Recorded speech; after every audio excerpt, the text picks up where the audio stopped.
গতকাল আমার legs day ছিল, তাই ভাবলাম তোমাদের সাথে কিছু ইনফরমেশান শেয়ার করি কিভাবে তোমরা তোমাদের লেগস মাসলটাকে ডেভেলপমেন্ট করতে পারো এবং কি ওয়ার্কআউট রুটিন ফলো করলে তোমরা তোমাদের লেগসটাকে ম্যাক্সিমাম গ্রোথ আনতে পারো। তো দেখো, ওয়ার্কআউট তো অনেক ধরনের হয়।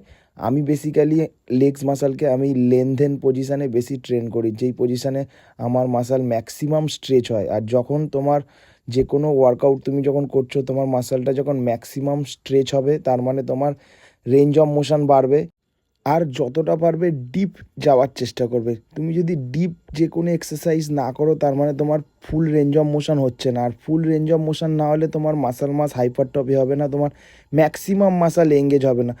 যারা বিগিনার আছো তারাই ম্যাক্সিমাম জিমে এই ভুলটা করে, তো হেভি ওয়েটে এক্সারসাইজগুলো পারফর্ম করে আর রেঞ্জ অফ মোশন একদম অল্প। তো তাদেরকে আমি বলতে চাই, ওয়েটটা নর্মাল রাখো প্রথমে, ফ্রম ও টেকনিকে ফলো করো কিভাবে কোথায় ব্রিদ ইন ব্রিদ আউট করতে হচ্ছে, কোন মাসলটার ওপর লোড দিয়ে মুভমেন্টটাকে পারফর্ম করতে হচ্ছে। তখনই তোমরা তোমাদের মাসাল মাস হাইপারট্রফি করতে পারবে এবং তার সাথে তোমাকে রেস্ট ও প্রোটিন ইনটেকটাও হাই রাখতে হবে।